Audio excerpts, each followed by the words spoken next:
Okay, good morning, good afternoon, everyone.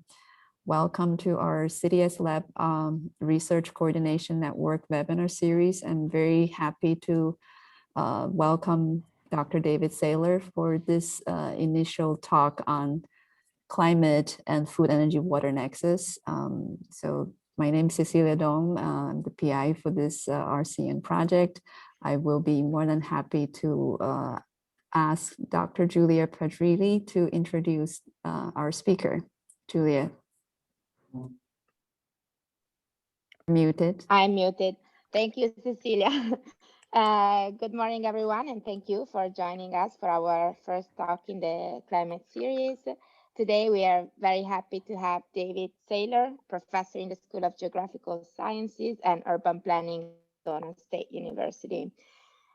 David is the director of the Urban Climate Research Center that deals with complex challenges in the urban climate system, and his focus is at the intersection of climate and the built environment for his research. His research agenda is very broad. He has worked extensively on quantifying causes and prospects for mitigating the urban heat island effect. We are talking about Arizona, so that's a topic of interest, including investigation of innovative materials and technologies integrated into building designs and urban infrastructure. Without further ado, I'm happy to introduce this today's topic on the city as a lab for exploring heat mitigation strategies. And I leave you the word.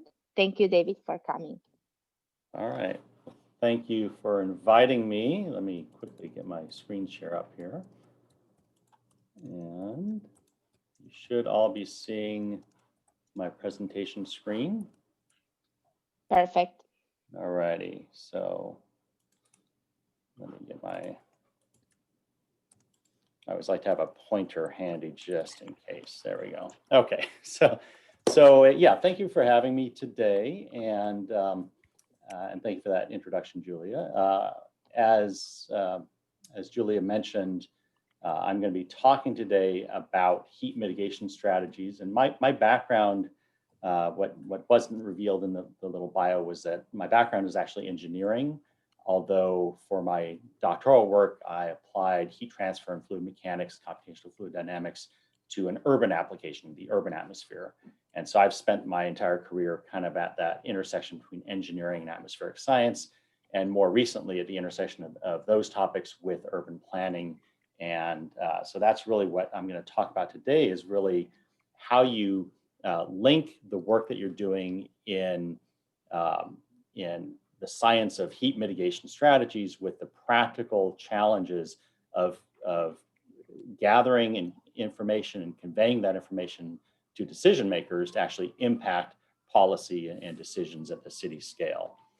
So just in the way of background, I think we all know, especially this group, I'm sure understands, that cities tend to get hot, and there are a number of reasons why cities get hot. If you just look at this aerial image of, this is a neighborhood in Phoenix, some of the reasons are that cities tend to have a lot of paving, a lot of impervious surface, or in the case of Phoenix, a lot of bare ground, and it's a very dry climate, so very little moisture for evapotranspiration. Also a lot of dark surfaces. This roadway here was recently resurfaced, and so it's a very dark color, very low solar reflectance. And even in Phoenix, a lot of the rooftops are very dark, and that contributes to the absorption of the sun's energy, and hence the warming of surfaces and then the air. And as what you also see in this image is a bunch of air conditioner condenser units, which dump heat into the environment. And we don't have many cars in this image, but you get the idea. Cars also dump heat into the environment. And so a lot of these surfaces are very hot. And this is the same helicopter flight. I like to strap my grad students to helicopters with infrared cameras. And so this is an image from Peter Crank of that same neighborhood. And you see very clearly the effects of, say, little things like the repaving of a conventional asphalt road with a resurfacing treatment to lengthen the life of the asphalt, but it results in a very, very dark and a very, very hot surface. These are temperatures above 150 Fahrenheit. Likewise, dark roofs in particular absorb a lot of the energy of the sun, become very hot. And when you have hot surfaces in the urban environment, the air that flows over those hot surfaces picks up heat and it warms the air. So, as we think about the concepts like the urban heat island effect, we have to make sure we're careful about the distinction between surface temperature heat islands and air temperature heat islands. So with that, just as a little teaser as to, to the challenges of urban heat, the obvious question is, well, what can we do about it? And so I like to always start with this general energy balance for a city, a graphic that I created a number of years ago that kind of helps me articulate some of the key features of the urban environment that are particularly important when we think about excess heat in cities. And so one of the things I like to point out here is, there are a lot of different contributors to the urban heat island effect. The fact that cities have relatively low moisture and hence very little latent heat and evaporative cooling. They also have just an immense amount of thermal mass and thermal storage capability to store heat during the day, releasing it at night. They dump a lot of waste heat into the environment through anthropogenic sources. But what I'm going to focus on today is just two pieces of the energy balance that I think are particularly interesting and important and related to two technologies that we've been investigating. And so these boil down to the radiation energy balance, shortwave and long wave. And what I like to point out is that the single largest source of heat input to the urban environment is from the sun.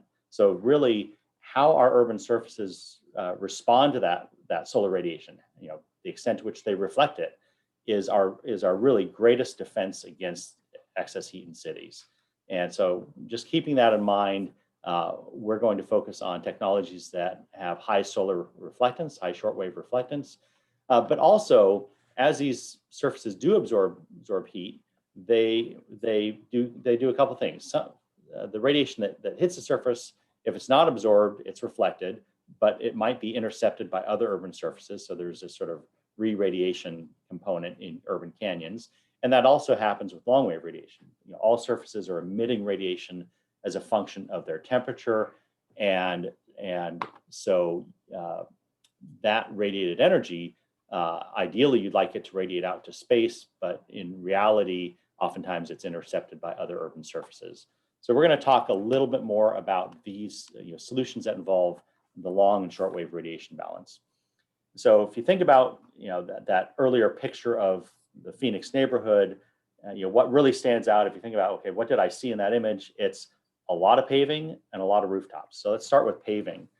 In a typical city, and this is highly variable depending upon the neighborhood and the scale you're looking at, but the paving covers like 20 to 30% of the surface of a city. And so what we do with paving has a large potential to have an impact on the urban energy balance. Conventional asphalt, so the dark paving that you see here, starts out at a solar reflectance of maybe 5%. So it's absorbing 95% of the energy content of the sun.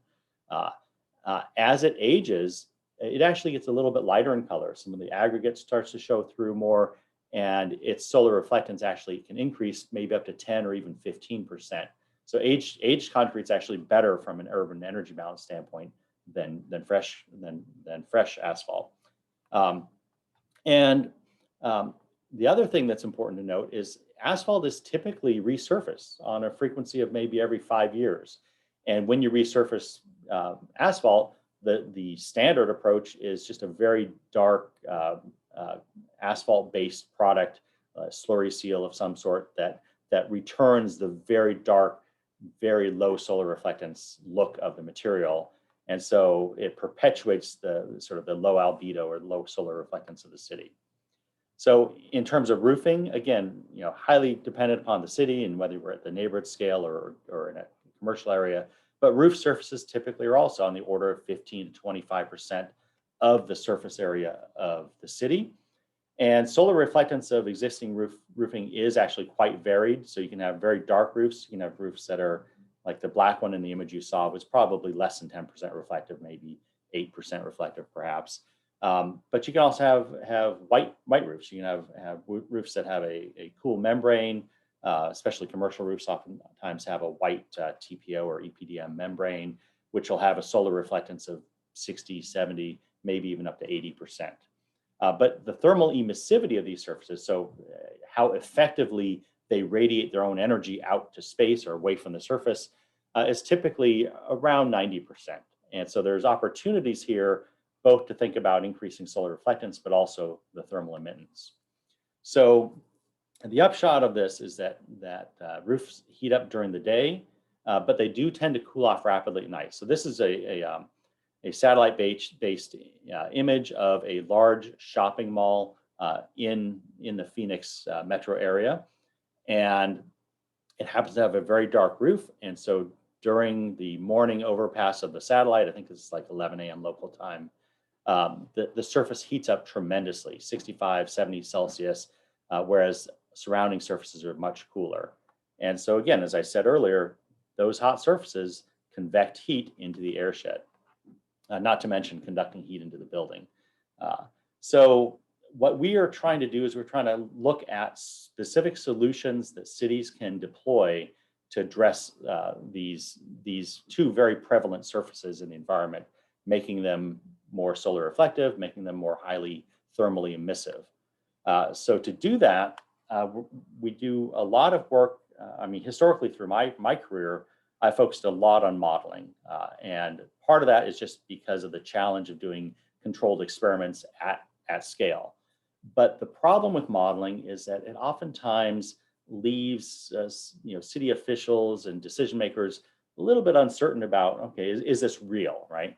And so we feel that combining our modeling work with living laboratory experiments, partnering with city governments, deploying large scale experiments, and being able to demonstrate to them through data that the technologies actually work, that's the most effective way to break down the barriers to implementation of these technologies.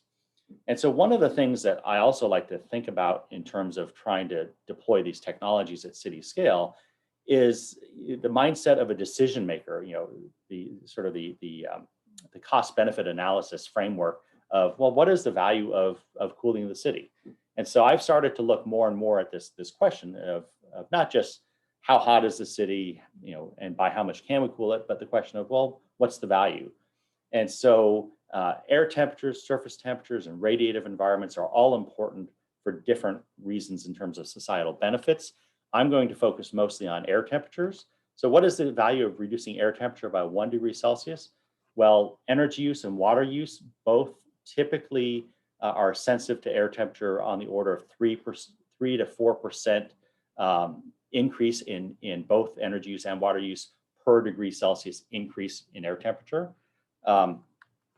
Also, air quality, this is a much more difficult thing to quantify, but air quality is directly related to air temperature through the fact that air temperature controls biogenic and anthropogenic emissions of precursors to smog, and air temperature also influences a variety of the temperature-dependent rate constants for some of the atmospheric chemistry that's going on. So there's no question there's a strong correlation between poor air quality and elevated air temperatures.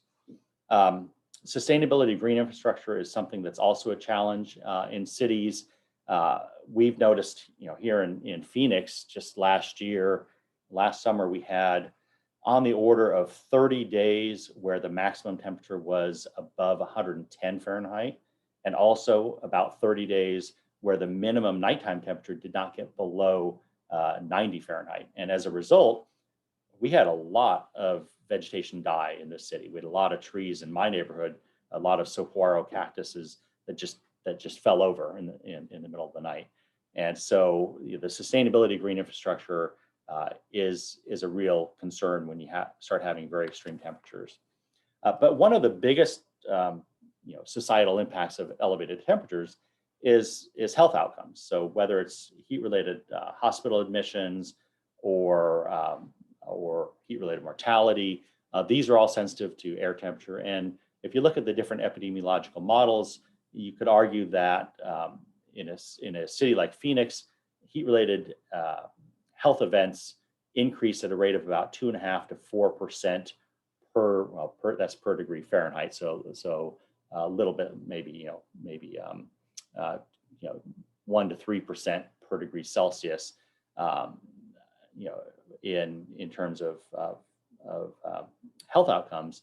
And so if you look at what that means economically, that could be on the order of 1 degree Celsius could be on the order of a societal impact on the order of $50+ million per year to a county like Maricopa County that encompasses Phoenix. So there's a lot of motivation, a lot of value in actually trying to cool the city by 1 degree Celsius. But what I like to point out also is, cooling a city by 1 degree Celsius is not easy. But even if we cool the city by 1/10 of a degree Celsius or 1/2 a degree Celsius, many of these benefits will scale with that temperature reduction. And so we have to keep that in mind. So let me transition to talking about some of the technologies that we've been exploring. So as I said, we're interested in paving technologies. So this is actually a picture from Phoenix this past summer, where we deployed a cool paving. It's a cool seal top coat that goes on an existing paved. This is in this case a parking lot, but they also were doing this on residential streets. This is a picture below this. It's actually the same product applied to Los Angeles 2 summers ago. And in this image, it looks whiter than it is. It's more or less the color of a highly reflective concrete. There are other kinds of technologies that are more acrylic coating based rather than asphalt based that allow you to control the color. So this is a picture in Doha. And so you can imagine, there are a lot of technologies that are starting to come online that allow us to play with the shortwave reflectance of paving. And that's something that obviously has a lot of potential then to cool surfaces and cool the city. So what would be some of the benefits and the pros and cons of applying like a cool paving technology? Well, first of all, as I mentioned before, if you can increase the solar reflectance of a surface, the paving, then that's going to reduce the surface temperatures. If you reduce the surface temperatures, then as the air flows over that surface, it picks up less heat, so you can reduce air temperatures. Lower temperatures in general, especially in the middle of the day, means less thermal cycling, which has the potential to improve the lifespan of the paving. And also, there are some side benefits that are oftentimes not taken into account, such as improved visibility at night. If you have a higher reflective paving in your neighborhood, you might end up having better visibility, fewer accidents, fewer pedestrian involved accidents also.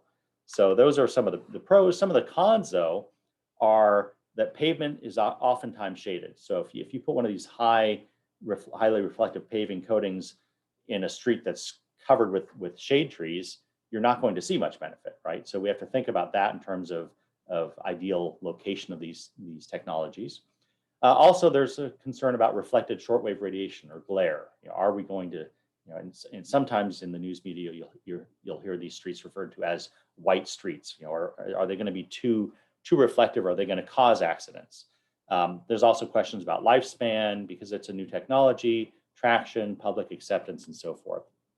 So again, getting back to some of the actual experiments that we've been working with cities on, this was actually a small experiment that we did with Maricopa County, where we were able to partner with them before they did anything with this parking lot and convince them that there's value in controlled experiments. And so they decided to put one of these cool seal products on half of this large parking lot outside of the county courthouse building. And then they allowed us to put instrumentation. So we basically have net radiometers and we have a sonic anemometer, so we can get sensible heat flux off of the parking lot with a tower mounted in the middle of this parking lot and a tower mounted in the middle of this parking lot. And that gives us a chance to compare, okay, what is the effect of putting this cool paving surface in our city?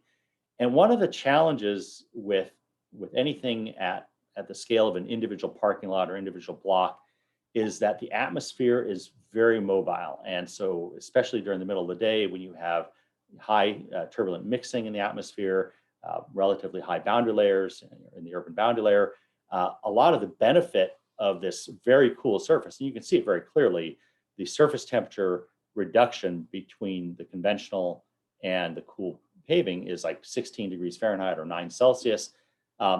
And that's a comparison of the conventional paving to the cool paving. It doesn't really compare what the reality is, which is when the city or the county needs to repave this parking lot or resurface it, normally they would put a black slurry seal on top, which would further decrease the solar reflectance of this left-hand side. So we're going to see 15 to 20 degree Fahrenheit reductions in surface temperatures by going to this cool seal coating. The question is, what is that impact going to be then on air temperatures?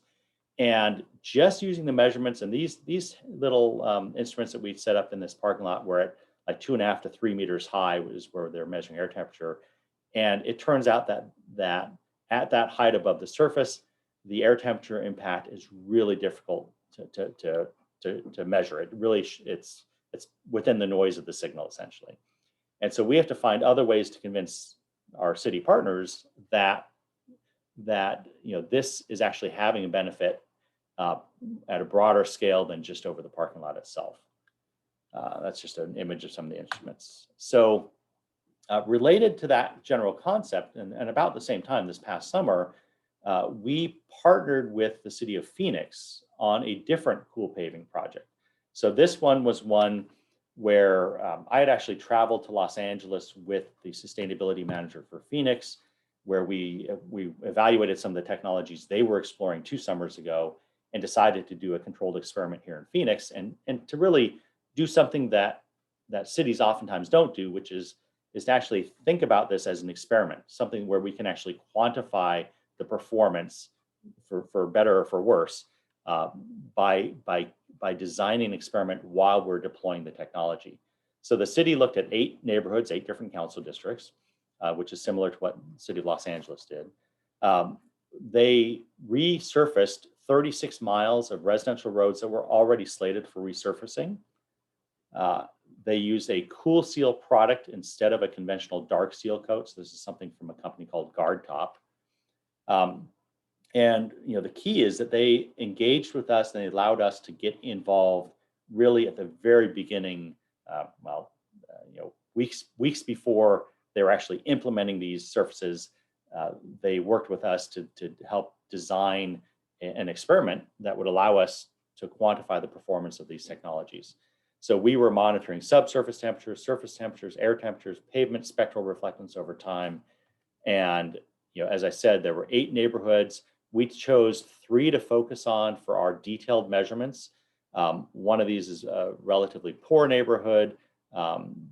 And so we get a good variety of neighborhoods that we looked at. And the evaluation that we did, as I said, we actually embedded sensors in the pavement itself, data logging temperature sensors. We've got a portable spectrometer that we're able to bring to the field to measure solar reflectance over time. We've got a mean radiant temperature cart that allows us to measure sort of the radiative experience of a pedestrian. We've got traverse measurements on vehicles that allow us to measure air temperature at about 2-meter height throughout the neighborhoods. And we have students taking imagery out of helicopters of the surface temperatures of these neighborhoods. So that was kind of the design of the experiment. We used Fieldwork Campaigns where we had intensive single-day campaigns for each neighborhood. We collected data 4 times a day before sunrise, around noon, in the early afternoon, and then shortly after sunset. We did this in both control and test neighborhoods that were adjacent to each other, so we could compare sort of a control and a test case. We also used this portable mobile biometeorological platform, MARTI, to measure air temperature and really net radiation on the human. The vehicle traverses, as I mentioned, we're data logging at every 2 seconds sampling rates. And the helicopter overflights were not as frequent, but we did three helicopter overflights over the period of August to October to gather some good thermal imagery of the surface temperatures. We also are doing long-term measurements where we're trying to characterize both the diurnal profile of heat flux into the asphalt itself, but also how the spectral characteristics of that coating change over time. This is just a simple image of one of the neighborhoods. We caught, they were halfway done resurfacing. So you can actually see the left-hand lane here has been resurfaced with cool seal. The other is just the aged asphalt. And so if you look at the infrared image from the helicopter overflight, you see a very significant, about 7.5 degrees Celsius reduction in surface temperature. And what we're really interested in is, well, what does that mean in terms of air temperatures? And again, that's a very different and more difficult question, especially at neighborhood scales. So here we have one of the neighborhoods, the Maryvale neighborhood, and half of this neighborhood was coated with the cool seal. The other half was left with a conventional aged asphalt. And so we designed a traverse campaign where the vehicle basically made its path through both the test and control areas twice, again, before sunrise, around noon, mid-afternoon, and after dark, to gather air temperature data in both of these sides of the neighborhood, with the hope of being able to identify a distinct signal of temperature difference between the two. And when we do our summary analysis, where we aggregate all the data up for both the control and the test neighborhoods, we do see on the order of 0.5 degree Fahrenheit, and I apologize, this was some data that we shared with the city, so it's in Fahrenheit, but on the order of 0.5 degree Fahrenheit cooling after sunset, less cooling during the middle of the day, and then in the overnight hours, as you would expect, the atmosphere continues to mix, and the signal of that surface cooling diffuses to where in the overnight and early morning hours, we really see virtually no difference between the air temperature in the two neighborhoods. So as I said before, 0.5 degree Fahrenheit does not sound large to you and I. If you walk outside, you probably couldn't tell me, oh, it's 104.5 degrees today instead of 105 degrees today, right? But in terms of the impacts on society, that 0.5 degree actually matters. And so, are these measurements realistic? As a gut check, we went back to the modeling literature, and this is a paper that I was a co-author on with Scott Krahenhoff and colleagues, where we looked at a systematic review of the numerical modeling literature of a large number of studies that were trying to characterize by how much can we cool cities by increasing the solar reflectance. And the upshot of this paper was that there's this albedo cooling effectiveness ranges between 0.2 and 0.6 degrees Celsius cooling for each 1/10 of a point increase in albedo. So if you can increase solar reflectance, albedo is same as solar reflectance here. If you can increase solar reflectance from 0.2 to 0.3, you'd expect on the order of 0.5 degree Celsius cooling or 1 degree Fahrenheit cooling. And so if you look at what that means in terms of the actual measurements we took, we had about a 0.25 increase in albedo or solar reflectance. About 20% of the surface area of these neighborhoods is that paved surface. And the albedo cooling effectiveness, again, 0.2 to 0.6 degrees C per 1/10 of an albedo change, which is, if you convert it to Fahrenheit, on the order of 0.2 to 0.5 Fahrenheit. And if you go back to this table, that is precisely the range that we found in most of the day. So we feel pretty confident that these temperature results are realistic. But I do want to kind of highlight one of the challenges we ran into in doing these studies in general, and this goes to sort of the cons side of cool paving. And that is, back when Los Angeles was doing the same kind of study 2 summers ago, a colleague of mine took that same biometeorological cart to Los Angeles and rolled it down the middle of these freshly coated streets and conventional streets, and found that at noon, if you were a pedestrian walking down the middle of that cool sealed street, you would actually have more of a radiation burden on your body than if you're walking down the conventional darker street. And that's because the lighter colored streets reflecting a lot of shortwave energy up at your body.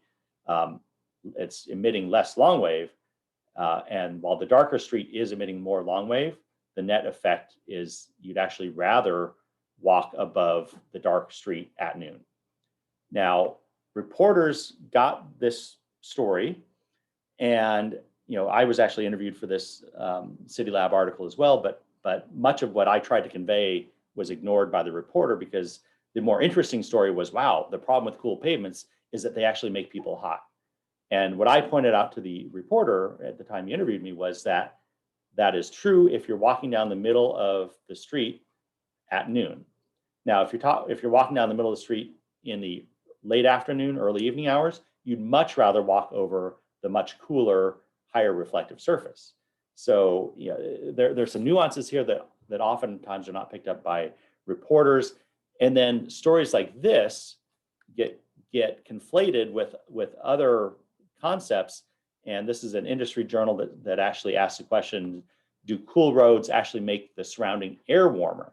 And there's absolutely no way that happens. They do not make the air warmer. They can give you a larger radiant load on the body, particularly during the middle of the day, but they do not warm the air. They cool the air, no question. And so this is one of the challenges in conveying information about these complex topics to the media and the general public. So I want to transition now to talk about some work that we're doing on the cool roofing side, and then hopefully I'll end with plenty of time for questions still. So again, there are a number of different technologies for cool roofing, ranging from just, the traditional cool roof is a white roof, a roof that's coated with, in this case, a white elastomeric, rubberized type coating, or a white membrane, or light colored tiles. But oftentimes in residential applications, the homeowner doesn't want to be the only house on their block with the white roof. It shows dirt and so forth. So the roofing industry has come up with roofing tiles and roof coatings that have a pigment base that's not based on carbon black. And by doing so, they're able to actually create colors that have a very high shortwave reflectance, but have a visible color that's not so glaringly bright, if you will. So the best example here is, this is a slab of samples from the company Valspar. And if you look at the black, for example, the conventional black roof, this black tile roof here, has a solar reflectance of about 4 or 5%, but you can make a tile that looks exactly the same to the human eye, but has a solar reflectance over 40%. So there are interesting opportunities here in terms of cool roofing technologies. And there's another technology that I'll talk about a bit, which is called the passive daytime radiative cooling, or PDRC technology, which has very high solar reflectance, but also has very high thermal emittance. And I'll talk about why that's important and how that works later. So for cool roofing, there are again pros and cons. The pros, the same concept that you have with the streets. If you can reduce surface temperatures, you can reduce air temperatures. But for buildings, because those rooftops are on top of conditioned buildings, you can actually reduce air conditioning as well. Some of the cons of using cool roofing are that the reflected shortwave radiation can be a problem if there are taller buildings nearby or on a sloped roof, perhaps. And also cooling is at elevation. So it's at 1 story, 2 story, 10 stories above the street level. And that cooling benefit doesn't always diffuse down to the pedestrian level that effectively. And then, of course, there can be a heating penalty in winter. If you cool surfaces and cool the air in summer, that's great. In winter, not so great if you're in a heating-dominated climate. In a city like Phoenix, it's not an issue at all. We focus very much on the cooling benefit. So let me talk about some innovations in the material science community that sparked some interest on our part, some work that we're doing right now. About like 6 or 7 years ago now, there was a team at Stanford that started to look at this question of, can we create materials that have very high solar reflectance and very high thermal emittance? So this is a spectral reflectance curve, this black line across the spectrum. This is solar energy spectrum. Out here is the long wave spectrum, and you can get very close to 100% reflectance surfaces. High 90% reflectance surfaces in the shortwave, which is good. It reflects a lot of the energy of the sun. But you can also create surfaces that also have very low reflectance to long wave, which means very high emittance to long wave. And because much of that emission happens in the long wave atmospheric window, you can actually emit radiation that goes out, leaves not just the urban area, but leaves the planet, goes out to space.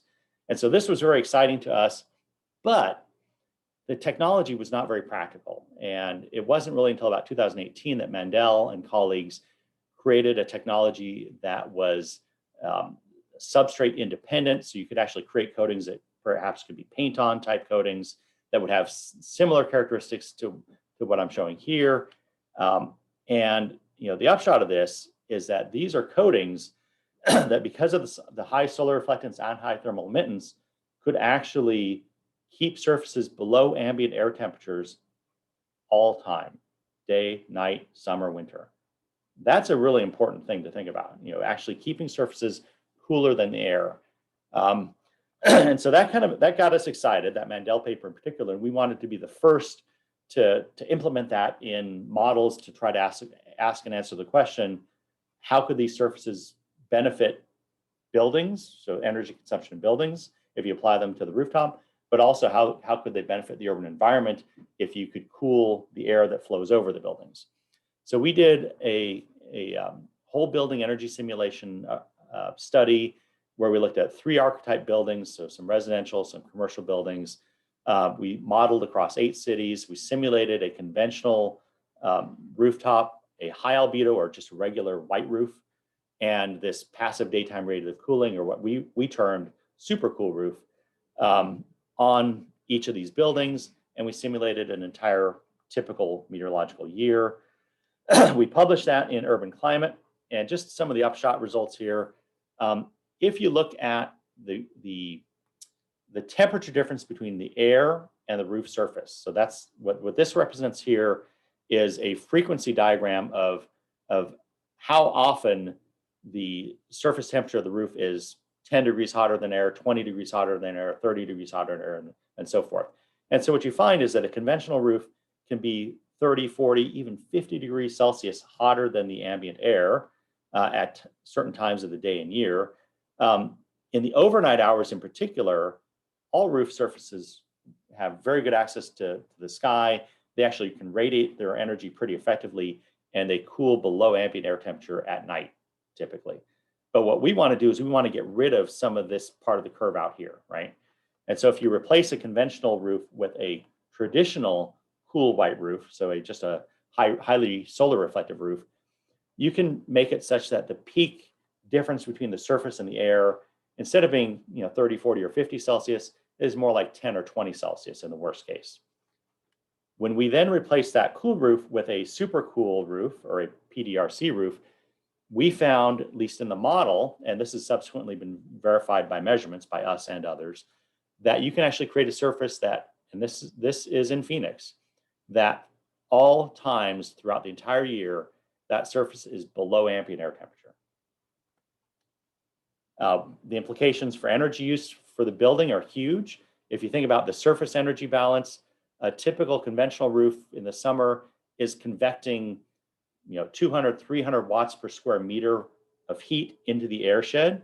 If you have a white roof, you can cut that in half pretty easily. If you have a PDRC or passive daytime radiative cooling roof, you can actually make the sensible heat flux negative so that heat is coming out of the air onto the surface and then radiating out to space. So this is a way to passively cool the city instead of adding heat to the city. The implications for energy use are that if you compare these, the cool roof and the super cool roof to just a conventional roof, the white roof typically saves anywhere from 6 to 10% of the energy use for air conditioning. The super cool roof doubles that benefit.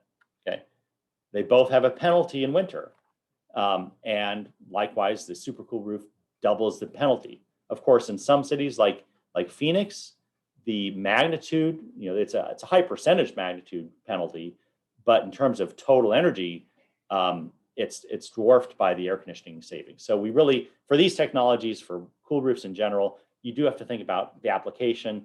and make sure that you're not in a heating dominated climate. As long as you're in a cooling dominated climate, these technologies have the potential to save a lot of annual energy use. So we got some good publicity from that work we were doing on the PDRC coatings in terms of modeling. In fact, the phrase super cool roof then, which we kind of coined inadvertently, showed up in a Nature News article. And that was very, very good to see that kind of publicity.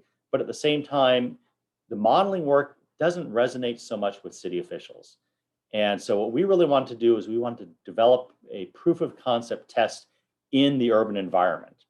And so we decided to partner with the city of Tempe and 3M. And 3M actually creates a film coating that has some of these PDRC properties, very highly reflective to solar energy, very highly thermally emissive.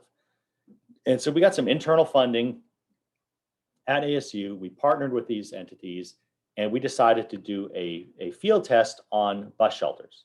Now, bus shelters are small. If you only do a handful of bus shelters, even if you did every bus shelter, you're not going to cool the city by much, right? This is a proof of concept demonstration project. But we were interested in what, can we measure the sensible heat flux difference off this roof? And can we also measure the thermal environment for pedestrians?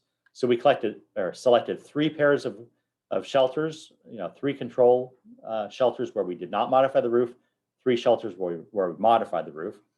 We're going to modify them for a whole year. We only implemented these coatings in late winter, like November, December.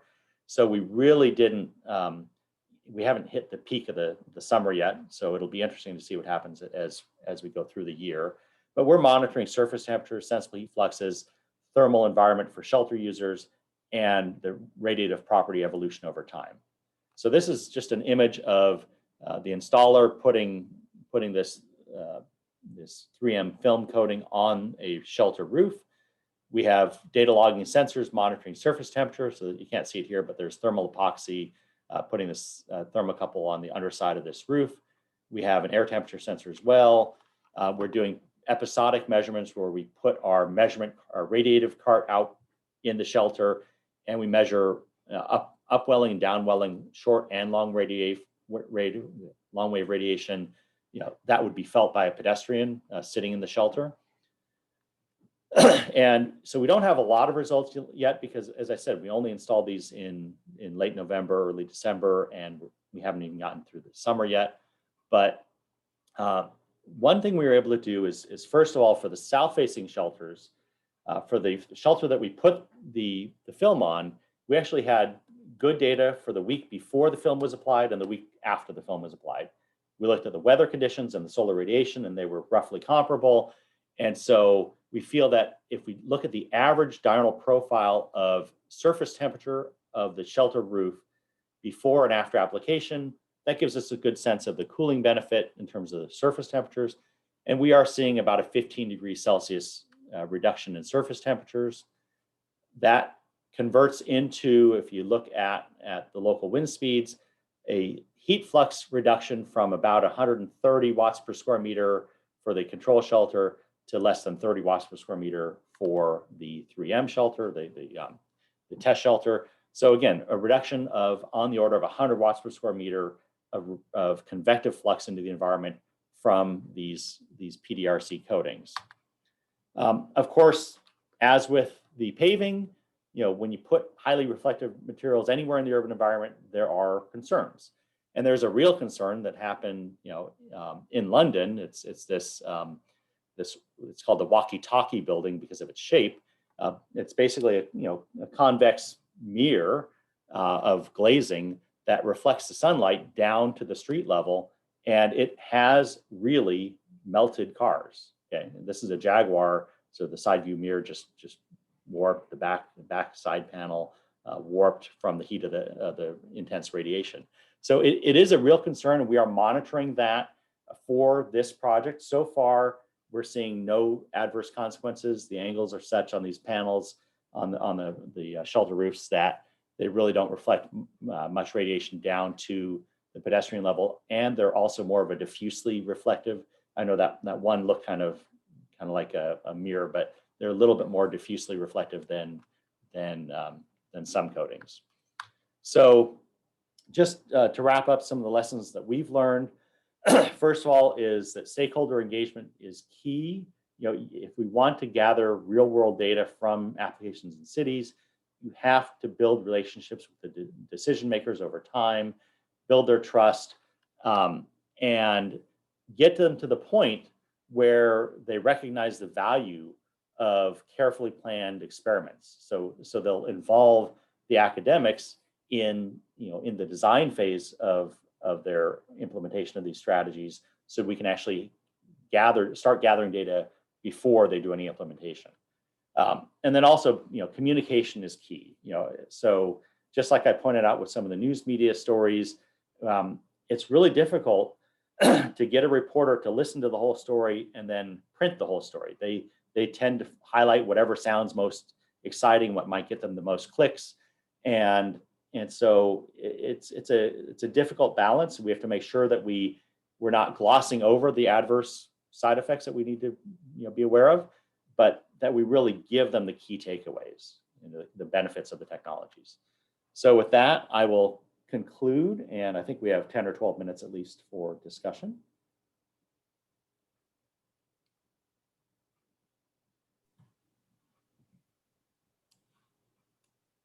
Thank you very much, David. I think so far we don't have any questions in the chat, but if anyone wants to ask, Jeffrey?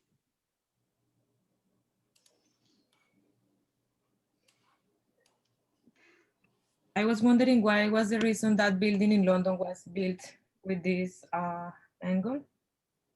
The reason, excuse me? The reason why the building that you showed the example of where it melted the car. Oh.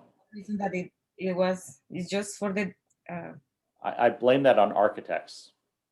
Sorry? Architects like a lot of glazing, and they like fancy looking buildings, right? And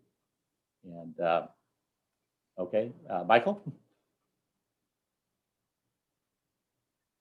Michael, you have to unmute yourself. You're muted. Oh, okay, we can. Good. Oh. Okay. So Jeff, I'll turn it to you after I'm done, because I guess you weren't able to unmute either. So David, thank you very much. Great presentation. I really like the combination of modeling and then empirical experiment, and really creative on the empirical experiment. The bus shelter one is really clever way to set up an experiment. So that's great. I really appreciated that. It does seem to me that the perception, even not just among the public, but even among researchers, of the differences between the surface temperature difference and the air temperature resulting near air temperature difference, and then the actual perceived comfort difference, that is the mean radiant temperature difference. Those are really subtle and need further exploration, and especially the perceived comfort difference, and how that plays out over times of day, and how that plays out over in different contexts. A relatively low structure, low area versus an urban canyon may be very different in terms of the MRT effects. And so I just wanted to elicit your comment on that, and how further research might be able to proceed on that set of distinctions. Yeah, and that's a good point. I think MRT has always been a little frustrating for me as someone who started in the engineering and built indoor environment. That the concept was developed for indoor environments, and so when you go to the outdoor environment, you start factoring in solar radiation. When you start getting MRT, mean radiant temperatures that are 150 degrees Fahrenheit, and you try to convey that to city officials or pedestrians, that the general public, that hey, you might be walking down a street that's going to be 140 or 150 degrees. It's hard to because their natural assumption is they think of it in terms of degrees Fahrenheit. Frying an egg. they're sticking their head in the oven, right? Yeah. And the reality is, well, put an umbrella up and you change 150 to 100, you know, and so yeah, there are issues with some of the metrics that we use, because I think the general public and you know, reporters and city officials are really comfortable with the concept of air temperatures. But they also tend to misuse, as you suggested, you know, the air temperature versus surface temperatures. They never differentiate. If you think about, like, Mayor Garcetti in Los Angeles with their Cool Los Angeles, the Green New Deal for Los Angeles, which before that was just their Plan LA, where they have an urban heat island goal of reducing the heat island by, I forget the number. It's like 3 degrees by 2025 and 5 degrees by 2030 or whatever. And all of the science that went into that metric, that goal, is based on satellite remote sense data. It was a paper that came out of Yale, I think it was, but it's about surface temperatures. But the city officials, they don't understand that, and they're thinking about this metric like, wow, we know we can cool the city by 5 degrees. Well, that's not going to be very realistic unless they realize that they're really talking about surface temperatures, not air temperatures. And so I think I'm not sure if I fully answered your question, but I think the communication is a real key element to this, communicating to the stakeholders and the general public, and speaking in terms of like, what are your ultimate goals? If your ultimate goals are saving lives, reducing heat-related mortality, morbidity, then maybe some of your metrics should be focused on those kinds of outcomes. Or if your goals are reducing energy use, you can actually monitor that fairly effectively, and you can track your progress at saving air conditioning energy, for example. So do I hear you right that the research is all done and adequate, and it's just a matter of framing the communications better? No, it's not. So, I mean, there's certainly a lot more to be done, but and the modeling, for example, that 2 to 6/10 degrees Celsius per 0.1 in albedo. None of the models get it right. And as someone who's a modeler, I think, and also has done a lot of empirical data analysis, I think that oftentimes modelers put far too much confidence in their results, and also we put far too much confidence in measurements we take. There's a lot of uncertainty in both. I think, for example, I have a colleague who had done some work looking at how will heat mitigation strategies potentially affect precipitation. And if you use using the models that he did, he found maybe a 4% reduction in precipitation events across Arizona if you deploy a lot of cooled surfaces. But if you dig deeper and you ask, well, what are the uncertainties in the model in terms of predicting precipitation in the first place? It's like plus or minus 40%. And so way in the noise. Yeah, so we have to be cautious as modelers about putting too much emphasis on our precision of our results, and the models, they don't do a great job of really articulating the vertical mixing of air from, say, the roof level to the ground level, and that's one reason why measurements are very helpful. But also, I've seen a lot of measurements where they've got sensors that are not aspirated. As soon as you have a sensor that's not aspirated, you get a 2 to 3 Celsius bias in the middle of the day, and so that's not acceptable. When you're trying to measure differences, it might be 0.5 degree Celsius. Right. So okay, there's a lot. Thank you. I have a follow-up question, if I may, about this MRT thing. I'm curious. It was really interesting, David. First of all, thanks for the talk. The point that you reported on. By the way, somebody's microphone is on and people are talking in the background, just FYI. Was that, how the reporters picked up on the point that reflective surfaces actually make the person's experience more severe during daytimes? I'm curious, how was that assessed or how was that measured? So, I mean, the measurement was, the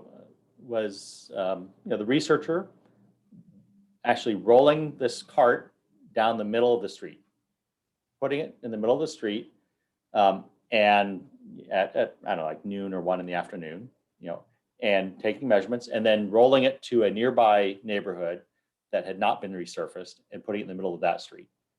Gotcha. And so those are. I have confidence in the measurements, right? I mean, there are some minor issues in terms of the instrument itself, but generally I have confidence in the measurements. But people don't walk down the middle of the street, and so we have to kind of keep in mind that, okay, they walk on sidewalks, and actually the sidewalks are about as reflective as the street was. So because they're concrete, right? They're 30% reflective-ish. So that's the other thing that the reporter kind of missed, is that not only do people not typically walk down the middle of the street, they typically walk on the sidewalks, and the sidewalks are typically very similar in terms of their solar reflectance. And then of course away from solar noon, you eventually get to the point where you'd much rather walk above the highly reflective surface, because it hasn't stored much energy. So at 8 o'clock at night, 9 o'clock at night, 10 o'clock at night, it's much cooler than the other surface. Got it. Thank you. David, could I ask a question? Can you hear me okay? Yes. Okay, great. Yeah. Well, first of all, it's super, pleased to have you speak. You're a leader in this field, and it's really just terrific to see the kind of work that you're doing. I had a couple of questions about the diversity of results from modeling. I mean, I really appreciate how you have discussed the challenges of the world of modeling and how you could then translate that into the world of stakeholders and policy makers, and oftentimes, as you said, uncertainty is sometimes picked up and jumped on as a kind of maybe something that is actually a failure in some way of being too, because I guess the policymaker wants a certain degree of precision and certainty, and of course that doesn't particularly exist in the kind of constraints that you were talking about in terms of real world laboratory that you're working. You're not working in a test tube, you're working in a city. So my question, I guess, is, through the modeling lens, is perfect, the notion of perfection, is it kind of the enemy of the good, in a sense, where if they say, aha, so therefore there's uncertainty, then, we could sort of toss the whole thing out. I mean, there's some intuitive logic to what you're talking about that is just good guidelines, good policy, good design guidelines. So that was one question I have for you. Yeah, no, good points. I mean, I think, as scientists and researchers, we are really in tune to sort of the nuance and the complexities, and we just want to dig deeper and deeper and deeper.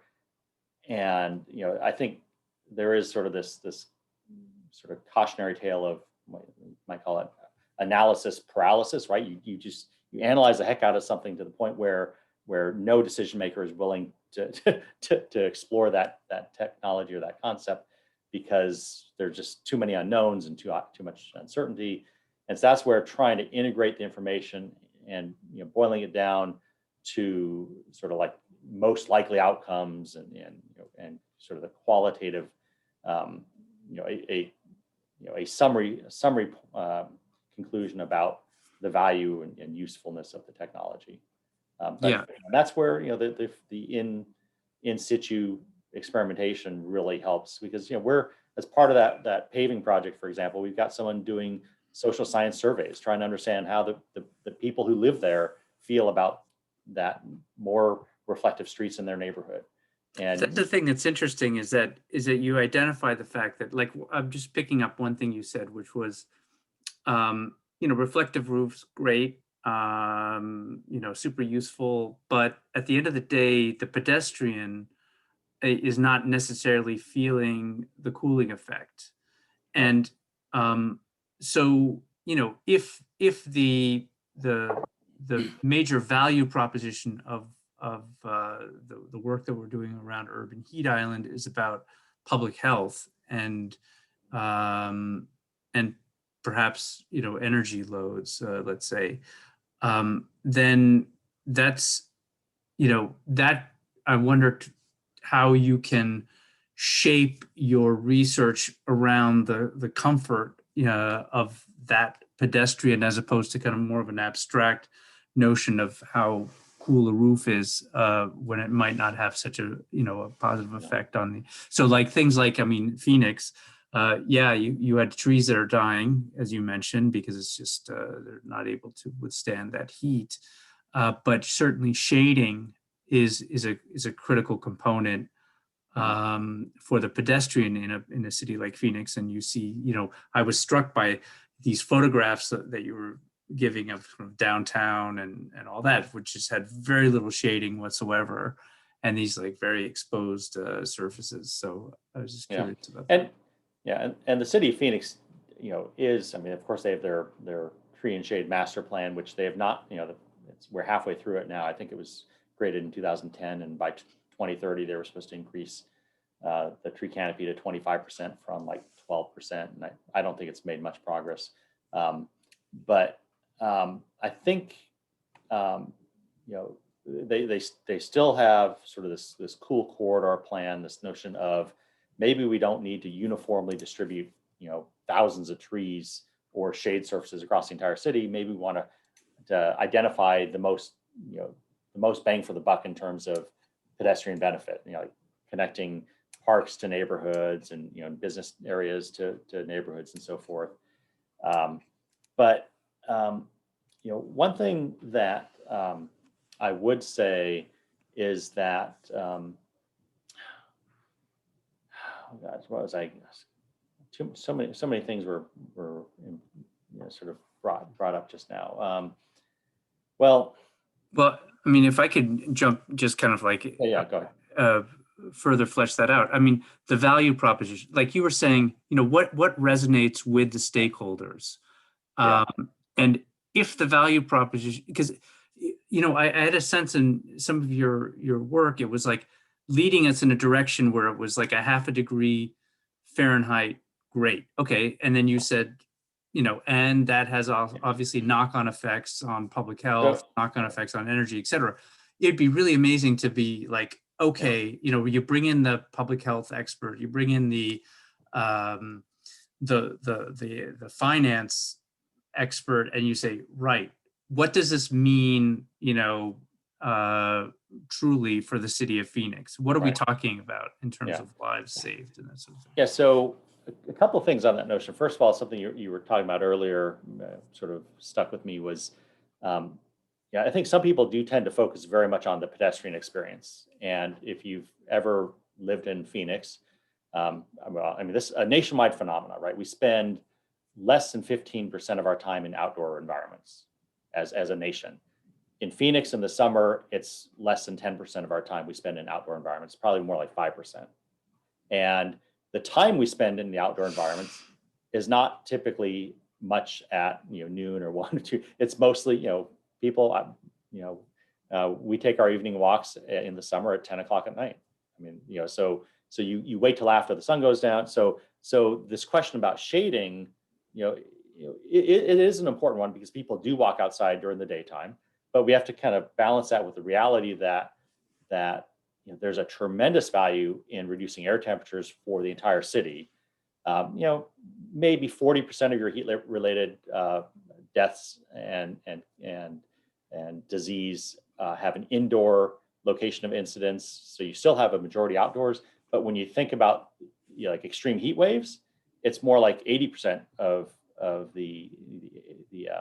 incidence of that extreme heat related disease or death is indoors, right? So it's important to recognize that there's a portion of the population, outdoor workers, the homeless in particular, who are very vulnerable to those outside conditions. They need to have access to shade. They need to have access to cooling centers and so forth. But for the broader population, I mean, we did a study in Maricopa County, which is where Phoenix is located. If you could cool, and I have this in my head in terms of Fahrenheit because that's how we convey it to the policymakers. But if you could cool the city by 1 degree Fahrenheit through, say, cool roofing strategies, you would save on the order of $30 million per year just for the residential sector. So that's $30 million in avoided air conditioning costs per year by reducing the air temperature by 1 Fahrenheit. Okay, the commercial sector is the same order of magnitude, and so when you just look at that, that's a huge number. If you look at, Can I ask you a question? Are you including the waste heat that would not be pumped out into the street? I'm not including waste heat. Right now, all we do for that is we look at the energy balance of the building itself. And so, if you have a higher reflective surface and you have 1 degree air cooling, right? So if you combine the direct and the indirect effects of that highly reflective surfaces, it's on the order of that, $30 million per year for the residential sector. And there's over 1 million homes in Maricopa County, so you can do the math and see it's not a huge amount per home, but it just to put it in terms that decision makers can understand, it's large, and it points to if you could cool the city, paving lasts 5 years, roofs last 20 years, if you could put in place a policy that would get everyone to go towards higher reflective roofing, it might be worth investing $50 million of city money to do that. So you could start to make that value proposition of like, what is it worth to you to promote policies, whether it's energy codes or whether it's rebates on highly reflective roofing, whatever the strategy might be. You can make the case that, and especially most of those technologies are fairly straightforward. I think there's enough understanding of how these technologies function. That the state of California, city of Los Angeles, LA County have had these kinds of mandates in place now for a while. It's effective.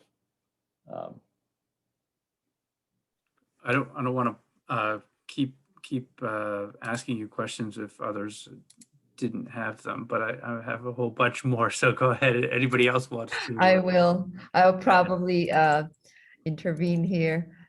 David, we do have a LinkedIn channel. I know there might be more discussion that I know Jeffrey could hold you for the rest of the day. Probably if true. You don't stop him. This is his. I think this is he's very dear to his heart. The urban heat island. I think I would encourage everybody to post the question.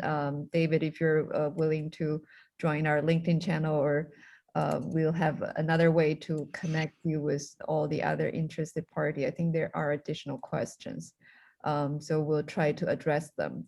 This is a big problem. I think I was also in the ASU Urban Heat Working Group and hearing them. And also one of the challenges communicating with the media and how these information were portrayed to the general public. So scientists also, we are obligated to learn how to communicate our findings to make impact, to inform stakeholders, to make informed choices.